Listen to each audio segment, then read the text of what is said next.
Hello again. This is Ian Nethercott from the famous Auto Hub show, now in season 5, and this is our famous one-on-one interview show. This is not a live show, even though it says that behind me, but it is an interview show, and we have a 40 under 40 winning car person, Matt Raymond here. So, Matt, let's 40 over 40, congrats, but tell me more about the story. How did you get into the car industry? Uh, where did you start? Is it something that you planned? Those kind of things. So go ahead and introduce yourself and where you're at too, if you could. Yeah, absolutely. So, Matt Raymond, and located in Charlotte, North Carolina area. And no, I didn't on going into the car industry like anybody else. I think there's a very small group of people that actually plan on the car industry itself.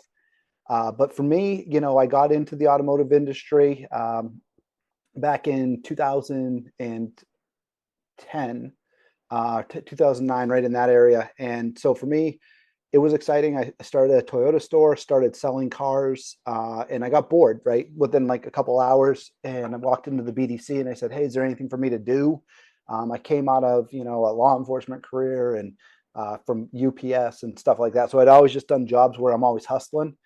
And the BDC manager handed me a bunch of scripts and said, "Call this customer and say, if I can take you out of your current car, put you in a new car with a similar or lower monthly payment, would you at least consider it?" And they're like, yeah, sure. And I started selling cars that way. And he left, and the dealership put me in as BDC manager. I had no clue what BDC manager consisted of, what it should pay, or anything like that. So I just started making phone calls to customers, but also to all our vendor partners. And over the 8 years, I grew to run their digital operations as well as oversee the call center.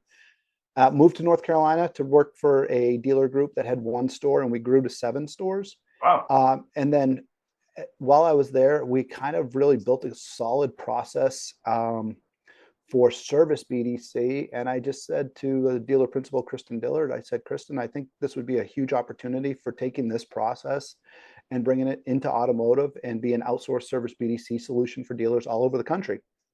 And that was back in gosh, the years fly by. That was back in 2023 that we went to market on it.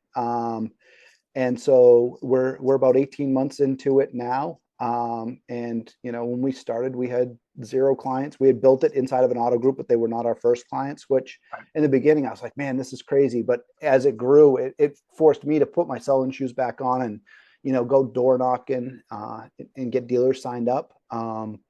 And then it's just grown and grown and grown. And, the one thing about us is we picked a name, Bowtie Solutions. So we didn't use something that was car this or dealer that, because we just saw an opportunity to be a white glove service for dealerships, to be an extension of their team, and to also help them save in expenses, but increase their revenue. That's all great stuff. It's kind of interesting. So I have been in the car business 25-ish years now. I actually work for a company out of Charlotte called the BDC Experts, or Proactive Dealer Solutions, and I set up and fix BDCs. But before I did that, I worked 10 years retail, and I managed one of my last jobs in retail was an internet manager. But I've been on the phone since I sold life insurance over 30 years ago. But at the end of the day, what I saw working with manufacturers and dealers all over the U.S. was that in Canada, was that, A, you got to have a story, B, you got to have a script, C, you got to execute. So it's kind of funny that you bring that up, because I recently got a recall done on my car, and the dealer was trying to execute the process properly, but then it fell down. So they knew I was coming in for service. They knew I was going to do a recall. They knew when. So one of the sales ladies at the dealership was smart enough to call me and say, "Hey, would you consider a new car? We're looking for cars like yours. We'll pay more," and this and that. I'm like, "Yeah, I'm always open to a conversation." And then the expectation went like this when I showed up. But the thing that was funny about it was, this is not a new process. I train groups as large as Hendrick, work with manufacturers as big as Mercedes-Benz. But really, at the end of the day, it was really about doing that sustained activity at scale and making it impactful for the consumer. But more importantly, whether it's sales or service, it was about really having a game plan and executing. And the reason, when I look at it now and bringing it forward almost 15 years from when I was doing that, is the biggest challenge that we talk about every week on the show is about customizing that customer experience around a customer. So I've interviewed technology companies, I've interviewed dealers, I've interviewed BDC companies, I've interviewed manufacturers even, who all basically say, hey, we want a great customer experience that's customized to that customer. We don't know how to do it, but that's our goal. Right. Whether it's in service, whether it's in sales, whether it's in finance, whether it's in parts is of course the holy grail, but those kind of things. And the thing that I think is really interesting as we move into the AI side of things, which I think is going to eventually become 5 companies versus 2,000, but eventually it'll get there, is that it is now possible with a great process and technology to not only do a scripted process, but also do a very customized individual process that's built around a consumer now. Whereas before it was basic activity at scale. So, what's your opinion of that as we look at things like, I don't know, these kind of phones or, the old school kind of phones? I have one over here that I don't use anymore, but an old school kind of phone attached to the wall. Like, what's your opinion of how that's going to change with AI and technology versus, say, 5 years ago? Yeah, absolutely. So we always tell dealers, when we're talking to them, because that's the big thing. Do you have AI? We tell them, yep, we have AI. We have actual individuals that will sit there and help you on the phones. Recently, I had a phone call with a company not associated with automotive, Yep. and the young lady that we were talking to had invited us to attend one of their events. And she said that 5 years ago, their consumers were showing up looking for the latest and greatest AI technology. And now their consumers are showing up and they're like, who's running call centers with real people? Because the consumer experience still needs a human involved. And listen, there's a lot of great AI companies out there. AI, what I see it happening is it's going to assist people. So here's how I kind of see it playing out, right? You call me, I'm service BDC, let's say, and you start talking to me and you start asking me questions, and I can answer those questions. But all of a sudden you say, hey, does my 2025 Toyota Camry take conventional oil or synthetic oil, right? The average BDC rep might not know that off the top of their head, especially if they're new. And all of a sudden, AI pops the answer up on the question, says, tell them synthetic oil. Great. Do you know what kind of oil it is? Yeah, tell them 0W20, that type of stuff. And I might have even gotten that wrong. That might have changed since I was selling, right? But at the end of the day, that's where I see AI coming in handy. I also think it's going to come in handy with having conversations on the phone.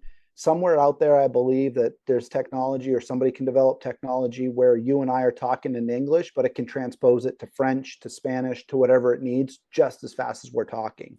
And that's going to eliminate the need for people to have to be or staff accordingly for bilingual, right? Because we live in a world now where people move all over the place, right? They move to from different countries. We had somebody that worked for us for a while that spoke Slovakian. How many Slovakian calls we got in Charlotte, North Carolina? None. But I had somebody on staff that could speak it, right? So the ability to have technology to be able to adapt to the languages, Spanish is a big one, and those languages. We're at our worship team for our church. We have a couple of gentlemen from. One is from, I'm trying to think right now, Argentina, and the other one is from Peru. Yeah. And they were asked how to say something in Spanish, and they both had two different words for it. And so it would be kind of like the equivalent of soda, pop, and Pepsi, right? Or Coke. And so that's where I think AI is going to help there too. I don't think you're going to entirely remove the human aspect of it. And I think there's one of the things that's cool about it for us is that the way we set up our system and our processes is that if a dealer has AI, let's say you call in and you get their AI scheduling service and they go, hey, I want to talk to a live representative.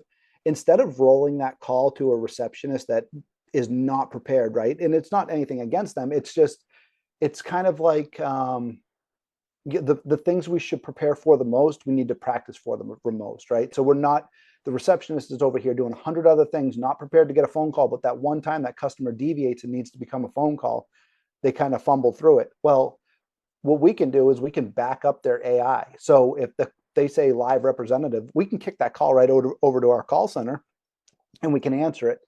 And the thing is that we put behind it is now we've got a phone number and we'll label that phone number. So now we can tell the dealer, hey, last month you received 500 phone calls, 250 of your customers requested to talk to a live agent.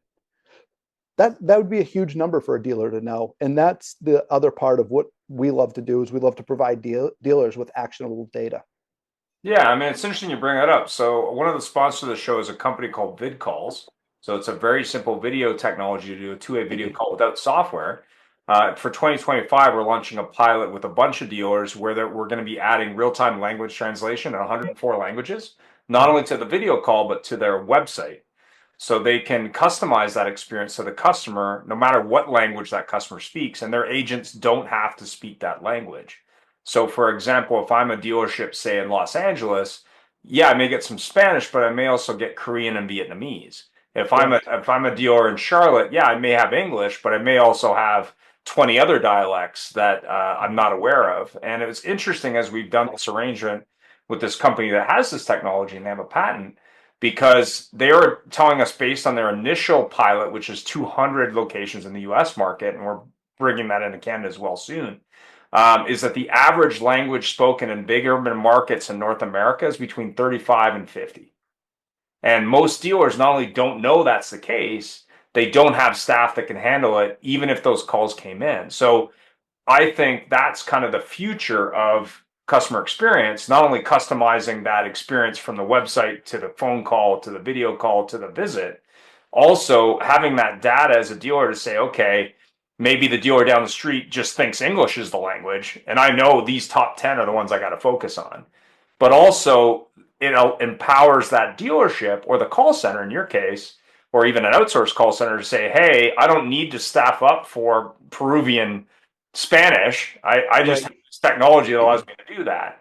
So the other thing that's interesting as we move towards that new reality with technology is that it isn't even just auto anymore. It's like, okay, if I'm buying a Louis Vuitton bag, or if I'm going to the dentist, or if I'm looking for legal help, and it's interesting you brought up different languages. We've been talking to some legal firms in the U.S. market. Yeah, I'm going to get a call on a Saturday from a guy who got arrested for drunk driving who's not from around here. Right. Like, I don't know, Eastern Europe, I think was the language the guy was talking about. So how do you deal with that? And the same is true at the dealership. If I've got a receptionist who maybe is taking inbound calls, press 3, press 55, whatever. She may only speak one language, but that doesn't mean the customers are. Or roadside assistance comes to mind. So when you look at these, what would I say? AI call center automation, whether it be Brook.ai or Numa or what's the other one? Stella, like the beer. Where do you think they fit into that piece? Like, what do you think? I mean, they've got the technology. I think the key to AI is really just analyzing hundreds of thousands of millions to billions of conversations, right? I mean, this is why the Amazon of the world will go much faster than, you know, somebody that's kind of building AI on their own because they just can dump that many more conversations, right? If you ever get a chance, if you go on Verizon's website and go through their whole AI bot, it functions far better than a lot of AI bots I've ever been through. Like one day I went through the whole process. I didn't even know I was talking to AI until it told me at the very end. And I was like, wow, that's pretty solid. Oh, it's like Um, the Apple customer experience when you call them and they have your phone number, they know who you are. right. Like, Well, oh, and that's hey just, Ian, how you doing? well, that's just it. And so funny you say that. So when dealers sign up for us and they call into our software, if they've been in before and they've called in before and they're using the same number, it'll pop up and tell me that Ian's calling. The other day I was in there. What I like to do is jump in and handle calls every day, or once a week, just to go through, see what the agents are doing, jump Yeah, like new stores. And I grabbed a phone call and I was talking to the customer, and it was one of those, hey Ian, da, da, da, da, da. We're talking. He's talking about the weather, and I'm scheduling the appointment. And then I said, all right, well, we've got you all set up for Thursday at 2 p.m. to get your Sierra in. And he's like, how did you know all that? And I'm like, oh, it just all popped into the system. And while we were just having a general conversation, he was talking about kind of life and everything else. And I went through the whole process, and at the end of it all, it was a 2 minute and 10-second conversation. But um, that's the thing that the technology needs to help with, right? Can we imagine if I was like, okay, and what's your name, and what's your number, and what's your email, and what's it just speeds up the conversation, the technology. One thing I'll say is, our average age of agents is roughly between 18 and 25 years old. So they're of a younger demographic. Yep. And I've never asked them to do this. I don't have this on my computer because this isn't how I work, but they have closed captioning on their computers. So Yep. as the customer's talking, they're looking at it and reading it. The advantage to this is that when myself or the BDC director, when we're in the room and we're walking around, if they're on the phone with a call, we can just look right over their shoulder and see what's being said. Can you listen in on a whisper and stuff like that? Yeah, you can. But sometimes I don't. Sometimes I want to read what the customer's saying Right. versus kind of hearing the two conversations go back and forth. And I love that. And they all wanted to install that. We never asked them to install that, but it's just this is also the same generation that always has the TV on while they're scrolling their phone. I mean, my daughter would read, she'd be reading two different books at the same time while watching a movie. And I'm like, how is this all coming together? She's like, I don't know. It's just what I do. I'm like, that's amazing, and I'm over here like, just making sure I can walk and chew gum some days. No, but yeah, I think the AI revolution and stuff like that it's going to change from. I think everybody thought it was going to replace people, and now what I think they're realizing it's going to help the people. The I firmly believe that it's going to be a tool for people to get to the next step. Um, you know, there's dealers that we have on board that have a client like Numa, where when we're talking, we're scheduling the appointment, but if they need something more, if it has to go to a service advisor, if the service advisor doesn't answer, Numa can grab that and handle it. There's there's the ability for companies like Stella, Brook, whoever else out there, if they want a live agent, they could roll it over to us, right? The biggest thing for dealers right now is they have to figure out, do I want to have the expense of having humans in my store, or do I want to outsource that? And somebody recently asked me on a demo that I was doing, they said, if you were in my shoes and you've been in the dealership world, what would you do? And I said, it's going to sound like a selfish pitch, but going back on it and looking back when I was digital operations director for Team Automotive Group, is I would have outsourced my service BDC because you're scheduling service Yep. appointments. Yep. Because you're outsourcing your marketing. I would have outsourced the service BDC, outsourced marketing. On sales BDC, though, what I would have done is had teams built with inside the stores, because we had centralized BDC at the time. I would have had individuals inside the stores, and they would have gotten on the phone. They would have worked hand in hand with the sales managers, just putting deals together. And then I would have outsourced something, maybe if we want to do campaigns or things like that. And because the reality is that, like, everybody talks about digital retail, and not to go down a whole other tangent, but everybody talks about digital retailing, and none of these tools really let the customer buy the car. They still have to get on the phone with a person. So Yep. my whole thing is let's just get, like, what are you looking to do, right? Let's just get people on the phone. What are you trying to do? I want to buy a car. Okay, do you have a trade? You know, just do it all on the phone. Don't be scared. I know people say, well, we're going to lose gross, or we're going to do this. I just bought a car not too long ago, and I did everything over the phone. I just called up, said, this is what I want. They said, we'll sell it to you for this. Went, fair deal. Let's rock and roll. Got the finance manager on the phone, talked to me about packages. I took the ones I wanted, refused the ones I didn't. And they delivered the car to me on a Saturday. I even got to pause the football game so I could go downstairs, sign the paperwork, and then go back upstairs and resume the football game. Like, nothing in my life got disrupted in this entire purchasing process. And it was the easiest process in the world. That's what it needs to be. It Yep. just needs to be, it needs to be frictionless, because as much as we talk about the car being the second biggest purchase of people's lives, it's such a instrumental piece of people's lives. I mean, I was just hearing the other day, somebody was talking about it, and I forget, it might have been on the news. So I don't know if I get in trouble for quoting somebody on the news, but they were No. talking about the subway system because of all the issues going on in New York. And they said, people that can't afford an Uber are the ones that are taking the subway systems. But Yep. otherwise people are driving and using, Uber, and Uber, obviously they need cars too. The reality of it all is that it's a commodity. Yep. A vehicle's become a commodity, because especially here in America, I mean, you've got to drive everywhere. Um, so when you have that type of situation, you've got to stop it looking at it as a luxury, and like, people will bend and flex. Like, most of the time, especially the way prices have been for cars, people, it's more of a headache. They're like, oh man, I have to buy a car. I've never heard anybody say, oh, I get to go buy a new car this week. It's always, oh, I have to go buy a car this week. So Someday maybe it'll go back to I get to, but right now it's a I have to.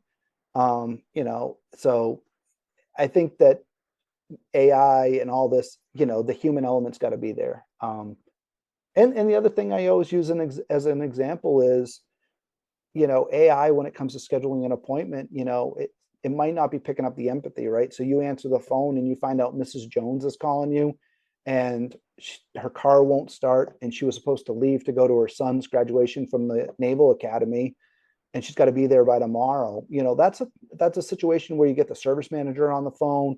The service manager's talking to her. He's like, what? No problem. I'm going to send somebody out with a jump pack. They jump the car, they get it to the shop, they test the battery, find out all she needs is a new battery, and send her on her way. Oh, I, 100%. I you mean, know, it. we did the shows, God, now it's been 3 years. Maybe it's 3 years ago. Anyway, when we were in the midst of the pandemic and everyone was like, "Oh, we got to have digital retail," and "Oh, it's finally going to happen," and all this stuff. So we did interviews of people before they got acquired. So a bunch of different companies in that space. And then they both got acquired, the ones that we interviewed. I think we interviewed three. I think two of them got acquired by big names you'd know. One of them, I think, is Roadster. The other one was Moto Insight off the top of my head. But the thing to your point, and I think Paragon has done this really well with Frictionless, but and A to Z Sync is a regular on the show too. They also do something like this. At the end of the day, and I'll use myself as an example because I was recently looking at replacing my car. The setup was okay, but the experience once you got there was not good. But more importantly, if they had been prepared and said, "Hey, we took a look at your vehicle. Here's the value. Obviously, we got to do a walk around. Here's the new vehicle. This is what it would cost. Does this make sense?" Versus spending 3 hours and not doing anything. That's a problem. So the reason I bring this up is back in 2007, I think it was the first time I met Brian Bensuck. I met him at Vegas at a conference. I think it was driving sales digitally or something like that. And he was talking about lease penetration. And at the time, he had a lease penetration number of, I think, 75%. And the reason was strictly just timed offers that made sense to the customer, when it made it easy for them to buy something. And I agree with you 100%. If that person who is a car person, I am one, I still don't like the car buying process. I just like cars. So do I want to spend 4 hours at a dealership to make a new car purchase? No, I don't. I mean, I like car dealers, but I really don't want to do that. So if the biggest complaint that we hear on the show, and that I think people that I know want to buy cars have the same complaint, is why does this take so frickin' long? And I think part of it is digital retail might work for some people, but they're going to have questions. Digital retail for Tesla might work for some people, but they're going to have questions. Carvana, it might work for some people, but they're going to have questions. Amazon's get into it, but they're going to have questions. I think really what you need to do, and that's why Frictionless is so important, you need to customize that road to the sale from 100 years ago to that customer today. And then most of those customers are millennials and youngers today. They're probably 50% of the population. And shockingly, they don't have patience at all. Like, I mean, you were bringing up the multiple screen scenario. I mean, my wife watches stuff on a laptop and watches TV too, but I can't do that because I don't feel I can do two things that well. But I look at my nieces and nephews, they're very, they're convinced they can do six things well, which is fine. I don't think they can, but it's fine. It's how they live. But you've got to customize that experience to the customer. So when I look at texting, to pick a random technology, if I'm talking to someone who's under 40 or under 30, it's more likely to use a text message for them. That may not be the perfect solution, but that's what they're familiar with. If it's someone who's 25, TikTok may be the way to go. I mean, I saw a thing today on video online in terms of on social, but at the end of the day, the process is still similar, but you have to ask questions and listen a lot better. And I think that's something that's different with technology. Yeah, the AI might be able to listen, but more importantly, what do you want to do, Mr. or Mrs. Customer? What's going to make it easy for you? Well, that's exactly it. And like, we were talking, I was visiting one of our clients yesterday, and we were talking about, taking the notes. So when the customer calls in, my car's making a rattling sound. That can go great. Your car's making a rattling sound. Let's get it diagnosed. Let's get you in for an appointment. Or we can have our agents do things like this. Yeah. When you say it's making a rattling sound, tell me more. well, when I put this CD in and drive 60 miles an hour and hit speed bumps going through my neighborhood, it makes a rattling sound. Well, okay, now this is making sense, because when we go out and road test it, we might have to throw that CD in and go 60 miles an hour through your neighborhood and make it rattle, and so that's the stuff that I believe you're going to still need a real human involved in, and you're going to need it for the empathy side of things. We've Yep. just got to figure out how to take humans and make them work with technology. I had to laugh when you were talking earlier about buying a car and do I want to spend 4 hours in a dealership. A friend of mine, he is a general manager at a Toyota store, and he had a massive heart attack, and his wife called 911, and I think they had him in the ambulance to the hospital and in surgery faster than a car dealer could get somebody into finance. And and it's just, and they still have to do the process, right? And this is what we talk about all the time, is that, like, the old, I'll call them old school car guys and car gals that are out there, the people that were doing it 50, 60 years ago, Yep. they're the ones we got to be listening to now, because everybody says they're old school. No, they've got the process dialed in, because they never skipped a step in the process. And now you get I just need the sale. I need the sale. I need the sale. They were in the relationship business, right? They all had business cards in their pocket. They're handing them out. They're handing them out at baseball games. They're handing them out wherever they go. They're your local car guy, and everybody wants a car guy or car gal. They're your local lawyer. They're your local barber. Everybody wants, I call it the I got a guy, I got a gal syndrome. Everybody wants that, right? So that's where we need to go to, so that when people reach out, boom, there starts the frictionless experience that you're talking about. And then from there, and somebody just had this on LinkedIn the other day about them doing it at their dealership. Let them do it from start to finish. And if you need somebody to sign up in finance, it's a notary or whatever, then hire somebody in there. I know there's a lot of people who agree and disagree with that, and product in the back. But Right. when I was selling Toyotas, one of my big things was always talking about the product before they went to finance. Yep. And I always heard, well, that's why I'm buying a Toyota. And I'd say, see that building right there? Yep. That's our service center. From everybody that was just buying a Toyota. They do break. They do have issues. And I recommend this warranty. Oh, 100%. And then the next thing to follow it up with was, I buy it for all my cars. And if you look at any of the stats that are out now, the younger generation is going back to the experience of somebody else over what they find online.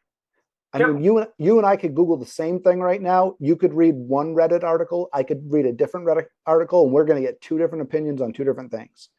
Or you call up, your friend, your brother, somebody you really trust, and say, hey, I'm looking at buying a car and I want to get Gap. What do you think? And if they tell you don't get Gap, you probably won't get Gap. But if they tell you you should get Gap, you're probably going to get Gap. Yeah, I mean, I worked for Nissan Motor Company, and I worked with 68 dealers, and I trained not only in the service department but also in the finance department for different products, and also their certified program. And the thing that shocked me the most doing that, and I work with a lot of locations, was the fact that the business managers, not to beat them up, they thought they knew better than the customers what the customer should buy. And I said to them, I said, hey, like, it's about options. It isn't about what fits for everybody. It's about asking questions and listening. But more importantly, to your point, and I've owned many cars in my life, there are certain things that I buy that make sense for me. So what I would always ask when I sold cars, I said, listen, how are you going to use the car? Well, I'm going to keep it for this long and this and that. Okay, these are the products you should look at. And then I would, meet with the finance director before they went in there. And I'd say, okay, here's the things that I set up for you to talk about. But that doesn't mean you can't talk about other things. But these are the things that are likely that they're going to be interested in.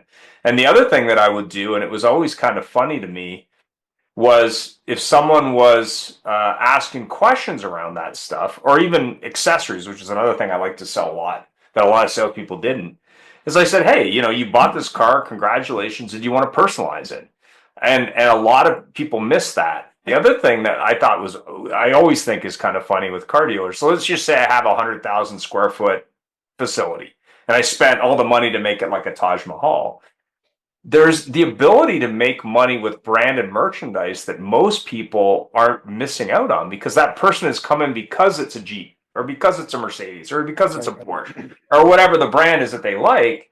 they're sold in the brand, and the ones that always do it the best is Harley Davidson, in my opinion. But I think BMW does an okay job, as does Porsche. But I mean, Harley Davidson's half their revenue. Like if you think that stuff ain't making a money, you're not the brightest tool in the shed. I mean, they're making money.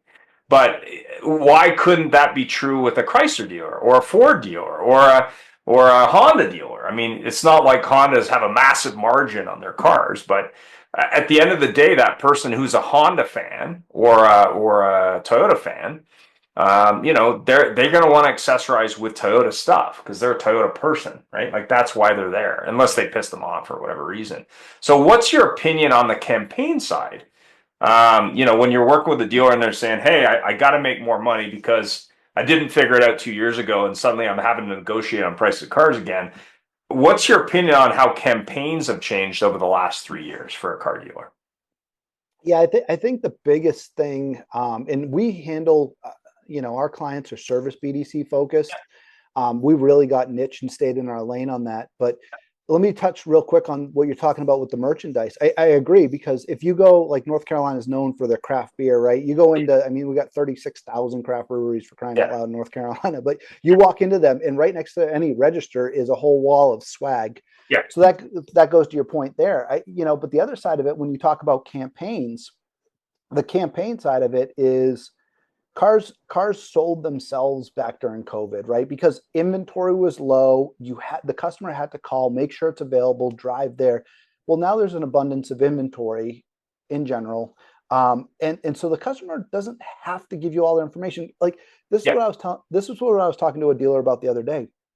Let's just use easy math. The internet's been around for X number of years, but people have been going online doing form submit since I was there in the retail side, 14 years, 15 years, right? But even before that, so let's say 20 years. In 20 years, the average person's probably bought, let's say, minimum 2 cars, yeah. maybe, but most 3, 4, 5. Um, and when they put their information in online, the BDC sat there and, call them till they buy or die. Well, now if I can go on your website, see real live photos, and drive past your dealership, do I need to actually give you all my information to beat me up on the phone? No. Right. And if you put a poll out after this launches and said, on your form fills, do you require name, phone number, and email, name and email, but not a phone number? Every dealer is going to give you a different answer. And so I like to go into other verticals and look at what other verticals are doing. What makes it the easiest, right? I mean, man, I've gotten down. I think I've bought stuff before just because I ended up down this whole rabbit trail and just converted. And I'm Yeah. like, oh, dang, the car's a little bit different. I get it. But at the same time, how do we get them down that funnel? And somebody was just talking about this the other day, where, big thing, it was Ben Hadley. If you haven't talked to Ben, he's a great guy. Yeah. But the funnel, right? We always talk about the funnel. Well, most of the people that we're talking to in the car world are already in the funnel. Yeah. So we act like we're pulling them down the funnel. They're in the funnel. It's just at what stage. And so for us, like in the auto industry, how do we kick them into the funnel? The average consumer, 2% are in the market. But I look at service, right? So how do we keep them coming back for service? And some of the stuff we do is proactive outreach for our dealers, where we're reaching out and pulling them in, inviting them in, telling them they should come in. But it goes to the next level. And I'll go back to what we were talking about, where can I recommend services? Customer calls in, and let's say I answer the phone. Hey, I need an oil change. Excellent. Also, am I adding a tire rotation to that? No. Okay, I was just asking, because most of my customers will have the tires rotated when the car's already in the air to improve the life of the tires. Right. When they're getting the oil change done. Well, now that you say that, yeah, let's add a tire rotation. Okay, excellent. Or, hey, I'm calling in to schedule maintenance. Excellent. You call in to schedule the manufacturer's recommended maintenance, right? If a dealership does a really good job of plugging that into their service schedule, or we just type in the mileage, yeah, what's recommended? Well, tire rotations, air filters, you just rattle through the list. Yeah, that sounds really good. I'll take that. I don't know how many times or customers have signed up for the package and taken the package because it was recommended based upon the manufacturer's recommendations. So they're calling in because we're experts, and we need to treat it as such. We need to be, I don't think you need to go so hard to upsell that you're driving the customer away. But hey, while the car's in the air, we recommend the tire rotation. Right. It's just like the multi-point inspection that doesn't get enough value. Every dealer advertises, we see it all the time. Hey, we'll do a complimentary multi-point inspection. That's good, but what sounds better than a complimentary multi-point inspection? Hey, for no additional charge, we're also going to check your brakes, check your tires, top off your fluids, and you run through it. And now all of a sudden they're like, that's no extra charge. Yeah, that sounds like a deal versus just saying Exactly. multi-point inspection, because it's the multi-point's 27-point multi-point inspection. That's 27 items the customer's getting without any explanation, right? Yeah, So exactly. Like I went in to get this recall done. I was doing an oil change and I was asking about winter tires at the same time. And not only did she provide a proposal of winter tires, it was like a multi-page thing. The thing that was really interesting about that, from my point of view, is I happen to have prepaid maintenance on my car, which I recommend to anybody who's buying a car because it's a no-brainer. I always used to compare it to groceries. I said, if I could lock in grocery prices today for the next, you want to do that, or you want to just hope you can afford them, or whatever. But the thing that's interesting when you look at prepaid maintenance, and I worked with both Audi stores and Ford stores who had had that product, as well as Nissan Infinity stores. The thing that's interesting from a service drive perspective, to your point, so someone's coming in and go, okay, great. Your car has a certain amount of miles. You have the prepaid maintenance. That's fantastic. We're going to do all that. A lot of people who do that do these other things. It's easier to do that upsell because everything's included essentially already. And I think that there's also a big miss for dealers who say have an oil change for life program, which I'm not a fan of, but whatever. Oil change for life program, it's easier to sell other things because that's included.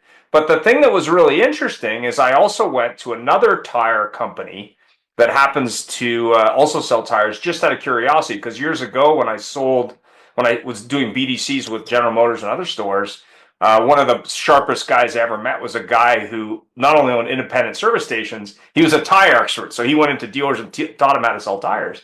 And the thing that was interesting was the place that just sold tires and does maintenance wasn't as good at presenting tires as the dealer. And that's usually the opposite.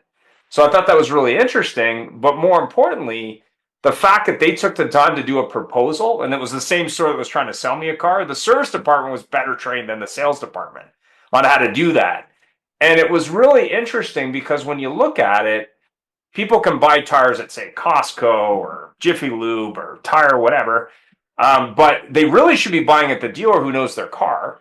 But most dealers miss that. And the reason they miss it is it's like, we don't make money on tires. But tires are a repeatable thing, tire storage, rotation, whatever it is. And when you look at things like Hunter or UVI or those kind of technologies, it's a huge opportunity. But more importantly, you need to sell why the customer has to do these things. So I always use the example of Fiat. I luckily owned a number of years ago.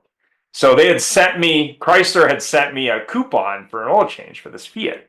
So I went into the dealer. I said, yeah, I need to do my oil change. I got this coupon. He goes, well, I don't even know if we can use that coupon. I said, the manufacturer sent it to me and I was coming in for an oil change. And then the salesman on the service provider side was trying to sell me, I don't know, fuel injection cleaning or something.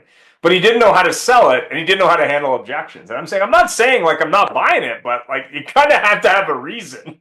Like, why should I do that?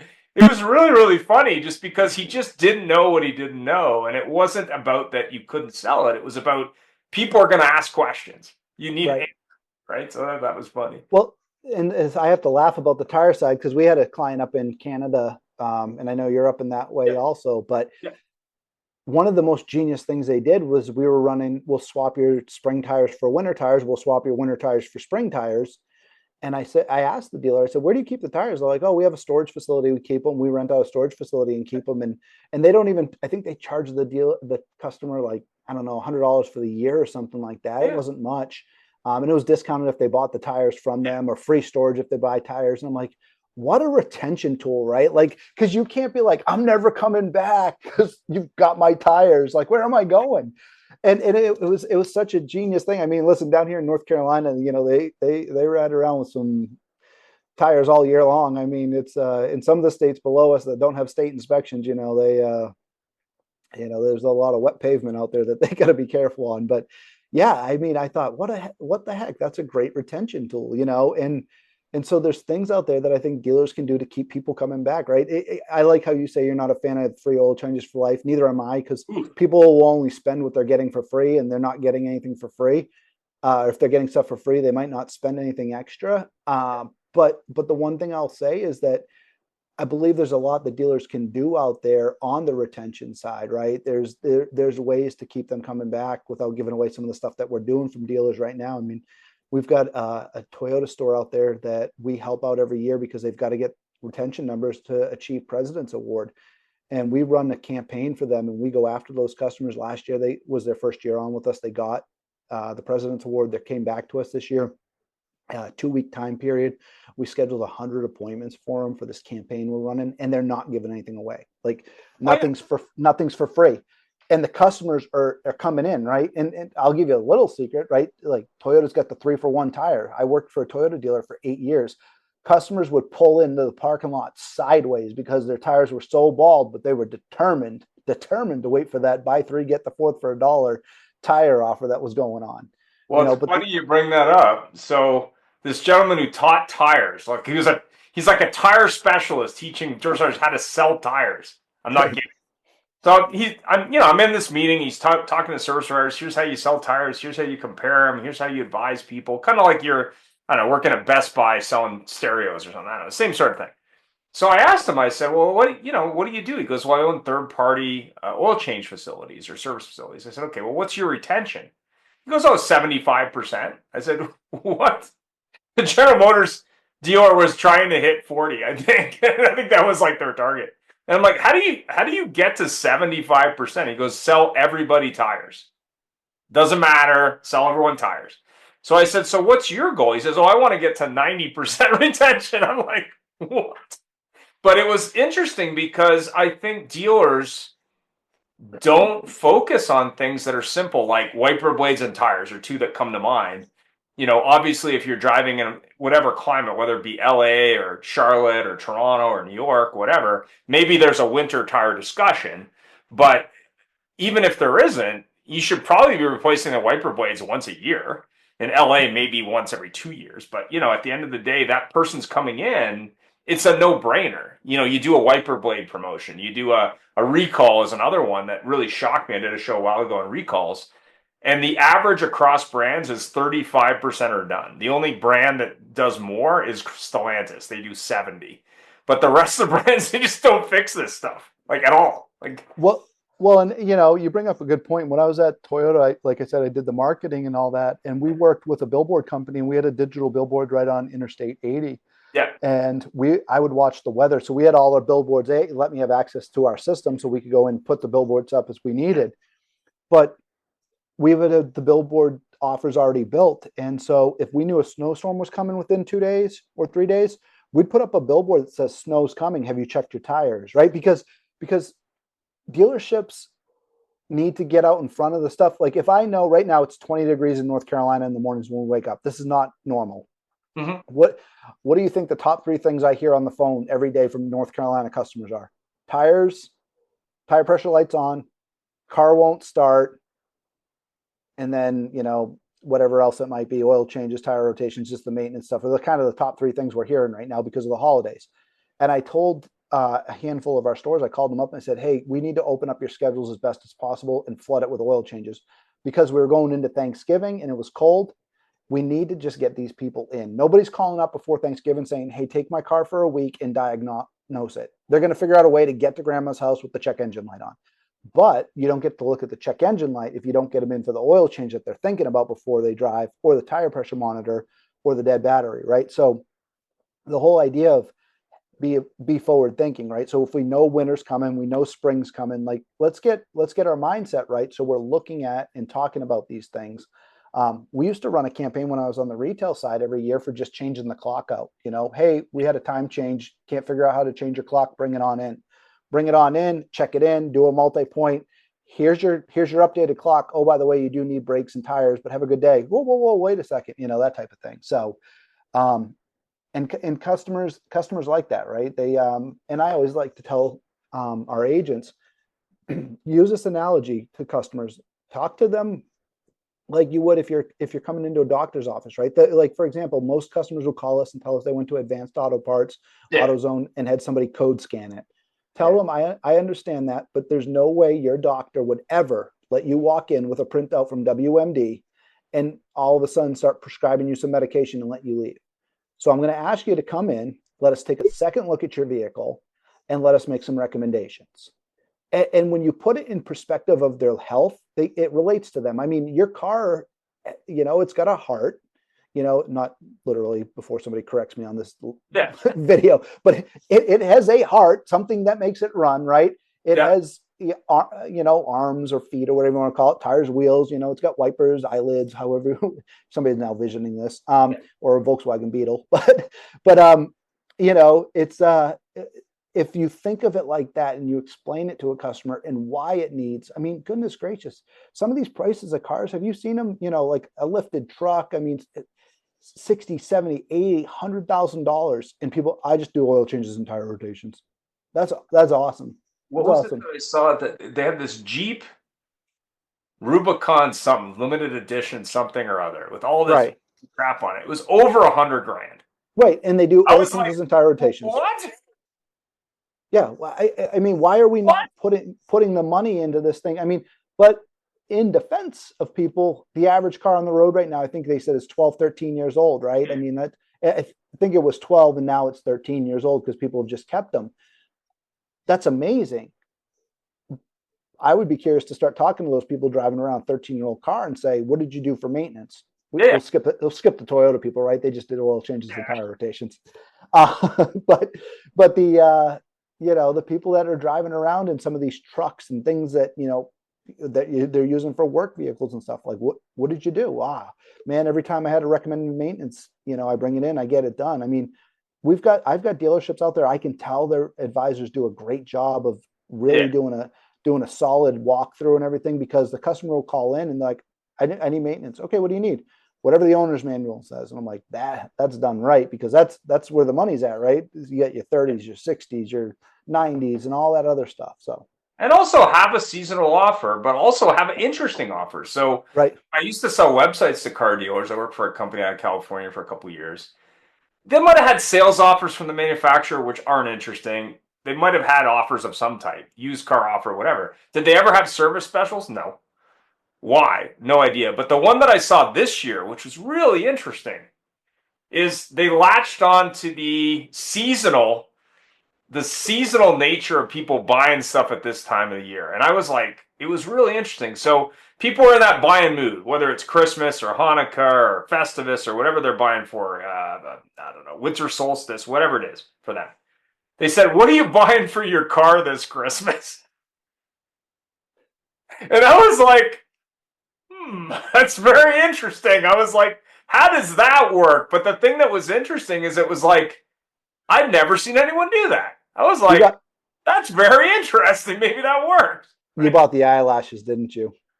No, I didn't, but I did see the pitch for that woman who tried to do that, one of these pitching shows. So she Yeah. was on Dragon's Den, which is like Shark Tank in Canada. I think O'Leary and Hirschbeck were on that first, but whatever. They also have it in the UK. So this woman's on the show trying to sell these eyelashes, right? So she's the inventor. And they're like double stick tape on the front of cars. And she had like a Beetle, I think. So she's in this pitch and she's trying to get money for this. Halfway through the pitch, the eyelash starts coming off. And I was like, things not to do on live television when you're trying to sell the goofiest thing I've ever seen. But the thing that was really interesting when you look at it is it's about seasonal offers. So when I started to do websites for car dealers, and we'd have monthly meetings with them, and they were all over the US and Canada, is I'd say, listen, what seasonal offer are you doing this month, this quarter? If it's in service, if it's in sales every month, what are you doing that's different than everybody else? Like if it's rain, for example, maybe it's all weather floor mats. If it's snow, maybe it's something to do with heating. I don't know, but you should have something, especially seasonally, because when someone's in the holiday season and they're already in a buying mood and probably spending more money than they have, why wouldn't you tie into that? So that car thing was kind of interesting. I was almost thinking it was like a super rad with like the dog thing Subaru does, like love your Yep. dog, love your car. Like I think that would be really interesting for Volkswagen, like with a Beetle or something like that. Like, oh, what are you giving your car? Oh, your car is your friend or whatever. People name cars, which is also really strange. But I just thought it was an interesting offer. I'd never seen anyone do that, so it was kind of interesting. And you could tie it in with recalls. You could tie it in with safety. You could tie it in with seasons. You could even tie it in with a specific holiday or a diversified group. Even, I mean, I don't know if you want to tie it into politics, but you probably could. Like, are you upset about the election? Maybe you should do something for your car. Yeah, I would skip the election all the way around for that, but I would definitely. I mean, I even just talking about it, right? We reach out to customers as customers, but maybe those that name their cars, we need to change the profile inside of X Time and CDK and things like that. Yeah. So when they get an email, if their car's name is Big Blue, it's like, hey, Big Blue, it's time for service, right? I mean, from a consumer standpoint, how does that make you feel, right?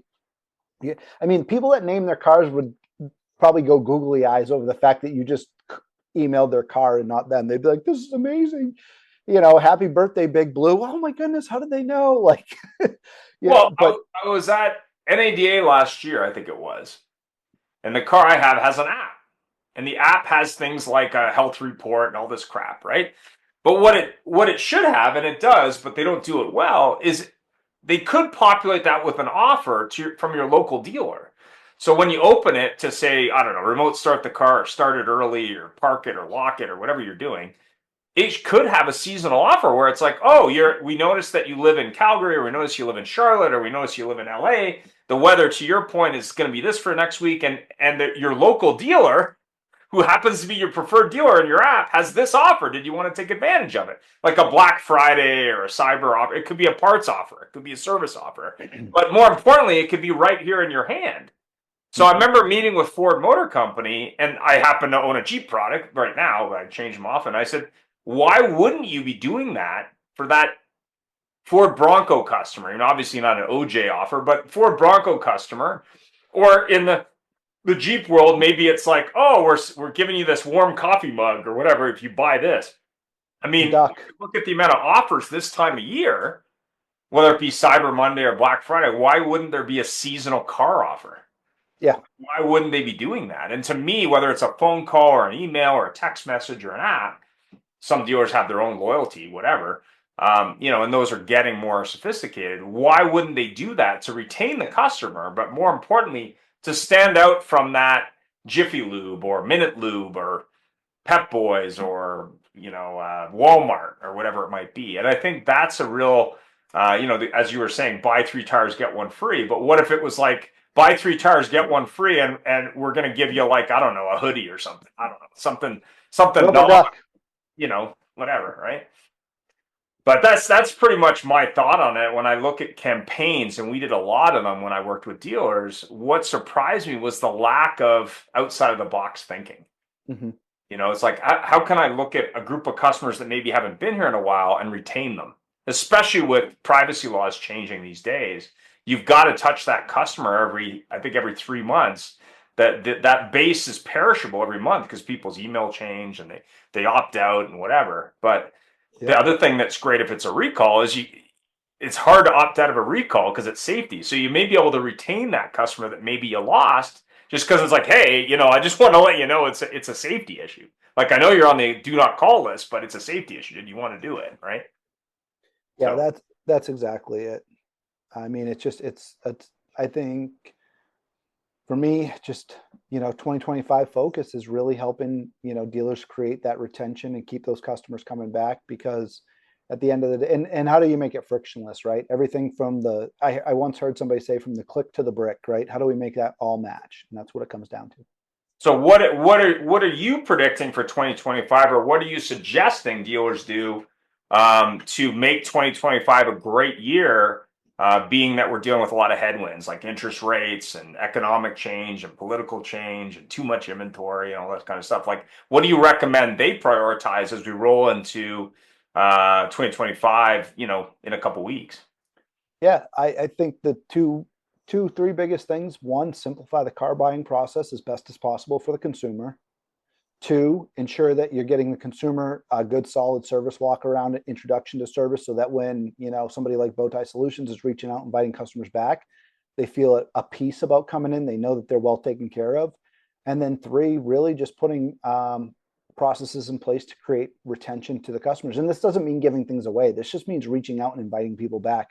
I was looking at stats for one of our agents the other day. She handles CSI for a handful of our Yeah. stores. And I always tell her that, when you're calling on CSI, please ask to schedule the next service appointment. Mhm. And she's running right now, between all the different stores she handles, she's running at a 32% appointment set rate for calling back. And I look at it and think about it, right? When you go to the dentist office, they don't let you leave without making another appointment. They don't even let me out of the chair until I make another. The guy literally turns around from cleaning my teeth, opens up a laptop with his grimy gloves on, and starts typing away on the next appointment, on his keyboard that's wrapped in saran wrap, but we got to get that appointment in there, and by the time I check out and the woman looks at the insurance card, see if there's any payment due, she's verifying my appointment. So why are we not, when you call and do a CSI call and they say, hey, the experience was amazing, loved it, can't wait to come back and see you guys. Not that they say can't wait to come back and see you, but loved the experience, everything was good, definitely give you a great survey. Awesome. Well, I noticed that we hadn't scheduled your next service appointment, and we like to get that set up in advance before we book up. Looks like 6 months is a good interval for you. 4 months. Can we get that scheduled for you? Yeah, absolutely. And it'll be curious to watch and look at the defection rate, see if the customer does come back, doesn't come back, right? But we have it designed in the system when we get that appointment scheduled that it's going to get them a text message reminder of their appointment. So Yeah. There's a lot for dealers to do, right? Like, make the buying process easy, make the introduction to service amazing, and make sure you've got a retention plan in place. Yeah. I mean, I got a referral to a specialist dermatologist. And these guys are not only sending text reminders and phone call reminders that I think are automated, they're also threatening you in the text message. If you don't let us know within 48 hours of the appointment, we're going to hit you with a charge. And I'm like, man, like what? Imagine a car dealer doing that. Yeah, you got your oil change. It's set up for next week, but if you don't make it, we're going to hit you with $100 charge for canceling the appointment. I was like, wow. But to your point, if a dentist can do that, and we know how much people love dentists, if a dentist can do that, why can't you as a car dealer? And it was funny, when I worked for Dealer Facts at owned by Snap-on, we would do that with a tablet in the drive, and they would book appointments. They could also book it on a website. But when you got the person on the phone for example, a recall, or you got them for declined service, or maybe a free oil change, why wouldn't you be booking the next service? Because it just makes sense for the customer. And then you can move forward with that. But more importantly, if you're not booking that next service, then you got to chase the customer. It just doesn't make sense from a workflow point of view. Plus, the customer, it's easier for them because then they can plan their life around it. I mean, the thing that's I think has been interesting that changed over the last 5 years is Uber for Business replacing shuttle service. And I think the thing that was really interesting about that is I worked for Mercedes-Benz years ago, and they had a loaner program. So this was hilarious. So they happen to own all the dealers in the Greater Vancouver area and most of the dealers in the Greater Toronto area. So what limited their service interval was the loaners they had. So they would always offer a loaner, and then we work with them. We're like, why are you offering someone a loaner? They said, well, because we have them. It's like, yeah, but that person who has an S class doesn't want a C class. The person who has a smart car is getting an upgrade. Why don't you just stop asking that question? You're managing a fleet of vehicles. It was kind of interesting because at the end of the day, that simple language change, like, oh, did you have a ride, or do you want us to drop you off somewhere? Right. That's the end of that process. And it's funny, I used to own a Porsche product, and the dealer here in town, you would be in and out of there in literally 10 minutes. Uber you there, Uber you back. Nobody's waiting. Like, nobody's waiting. And when I worked for General Motors stores years ago, everyone was waiting. So you had like the horde in the service lounge going, is it done yet? Is it done yet? And it's like, you created that problem. So it's about experience, but more importantly, it's about controlling the process for the benefit of the store and revenue, and for the benefit of the customer. And having the customer there to watch your tech work on a car, it's probably not a good idea. Well, and and I'll kind of wrap it up with this, but when there's always somebody in there that's got a really bad car that didn't plan on having a really bad car and a really bad day and not having the money to do it. And if they start getting loud, then everybody gets frustrated, right? It's no different than the airport. I mean, when people start wigging out at the airport, I have yet to figure out why an airport doesn't have a place where they pull people aside, get them out of there, because it's just negativity breeds negativity, right? It's no different than the sales floor. Yeah. You know, when they sell a car and they ring the bell and everybody claps and cheers, that's how you start selling more cars. Activity breeds activity. It goes both ways. So yeah, I think you're right. I mean, get them out of your service drive. You know, spare them from the amazing coffee that you have, and call it a day. So you mean balloons don't sell cars? I always thought they did. Uh, that's a whole other topic for a whole other day. But the wavy arm guy does. Yeah, how do you know there's a sale at a car dealership? Balloons, one of their balloons every freaking day. Well, I remember ballooning up the lot in my selling days, Oh, oof. and it's weird though because customers would stop. The best thing we did though for selling cars was open the hood and put the signs in Yeah, there that said sale, but you spell sale wrong. You spell it seal. That way people want to come in and correct you, and then you get a chance to have an opportunity. Well, I have to tell you this story. So I worked at a Honda store many years ago now, and we used to have our own supply of air to fill out these balloons because we used to do them every day.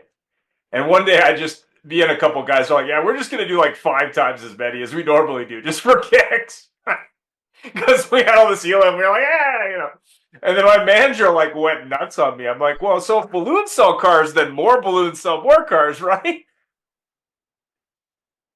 And now I've seen dealers now that have like permanent installations that are like these. They're like almost solid plastic balloon displays. It's like balloon animals or something. Or those blow up gorillas that they put on the roof and stuff. Those Right. that's got to be the funniest thing ever. Oh Anyway, my it's been a goodness. pleasure, the interview. If you have questions about for Matt, there'll be information below in the description. So how can someone get started if they're like a car dealer and maybe, I don't know, they don't want to manage their own BDC, but they want results? Like, how does that work? Yeah, I mean, for us, they can reach out to Bowtie Solutions. We've got a website, bowtieautosolutions.com. They can reach out that way. They can also reach me. My cell phone number, 570 is 517-9331.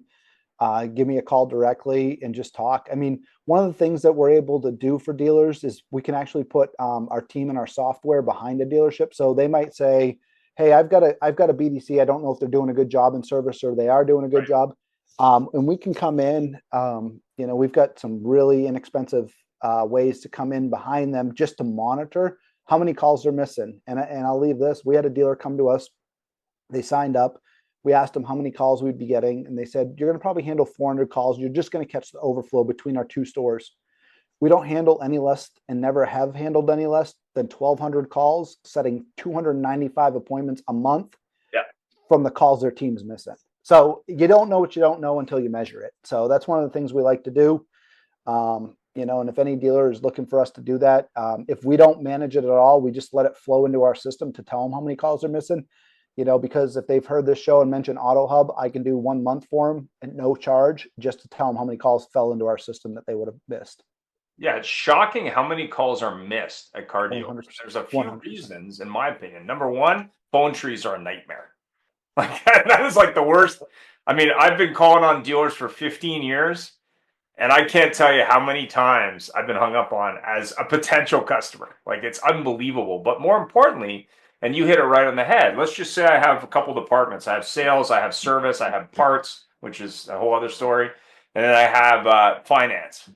The amount of calls that a dealership is getting is way more than they think. But more importantly, the missed opportunities where someone's calling one dealer and then another dealer and then another dealer and then another dealer. They're probably going to stop when they get help. And it's not that you couldn't help them, it's just you weren't aware of it or you just didn't know that that was even a possibility. I mean, it's like calling a law office. If you need a lawyer and you had an accident, you're going to call until you get a lawyer. You're not going to just sort of hang out and go, "Oh, I'll call them back." So that's kind of what it comes. But thanks very much for taking the time today. Really appreciate it. Details will be below. If you are at NADA, definitely love to do an interview. That's in New Orleans this year, thankfully. And have yourself a great day. All the best for the holidays and the new year 2025. Scary. I know. We'll see it.